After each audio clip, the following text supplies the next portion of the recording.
Padaan sa skinitang madilim, pwede ba napatikim? Iabot ng palihim, ipasa mo sa kaliwa hanggat walang nakatingin. Huhukayin ng sariling palihim kung nilibing at hindi natatauhan. Dinimonyo ng tukso kung ano-ano na rin lumalabas sa ulo ko. Puta dami ko na rin nasindihan na kilo-kilo. Sabi nga ni Polo P, purutang kay na lang yung piso. Hindi pinatamad, sabay-sabay tong aangat. Sinimulan sa unang palapag tapos sa pamagat. Walang naiwan na homie, kasabayan umangat. Di kami mapipigilan kasi nga ay balagbag. Pag ako nagsimula, matik di nahihinto. Antipolo represent, itatatak sa ulo ko. Pag may kailangan si baby, punta din sa video. Maangas yung aming dating kasi nga purong Pilipino. Kung pumana kalamidad, daming bitch lumilipad. Pag nasa kama na sa ulap, di na daw siya papalag. Dalawang bitch na siyahan, pilit na kung sinasakal. Puta kailangan ko ng drogang walang halong kemikal. Mga letrang binitawan, itatapon sa aking isip. Di na kailangan magasin kung sagot ay panaginip. Mga di natutugon, idudura ng walang pilit. Pag nadura ko na daming mata sa'kin nakatitig.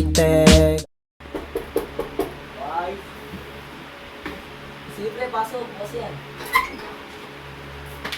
Pre, may naalala akong dalawang bitch na ang linggo. Puta, sige ba yan? Mahabang istorya pre.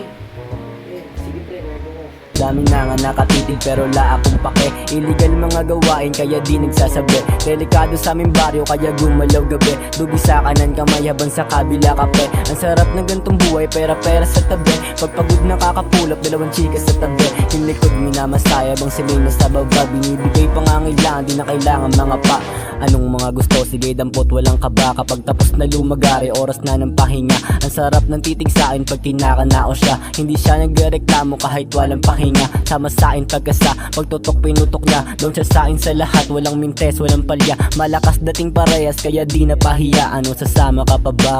Kahit wag na. Ayod na yung tipo ko, yoo sa biglang liko. Dalawang bitches yung kasama kaya sila nalito. Magkaiba ng mga araw, minsan sa isang linggo. We just chillin' in our hood, doing something that I should. Nakapostay lang sa crib ko at umiismo ko ng good. Smoking dope that I shouldn't, making money cause I'm a good student. Kailan ba yung pangyayari kahapon o kagabi? Walang problemang iniisip, lahat yung sinatabi. Bigas pati chikas na aming inuuwi. Una money kaya sa host kasi ganun na ang gawi. Angat lagi aming amat kaya lahat na ang ngiti. Huwag ka nang sumubok sa amin, baka bigla kang magbigti. Ano kaya ba gawin mga gawain kung ganito? Puro sagasa gumalaw, mga walang sinasanto. Mga pogiyain ko kaya panisin sa inyo. Mga pogiyain ko kaya panisin sa inyo. Bitch.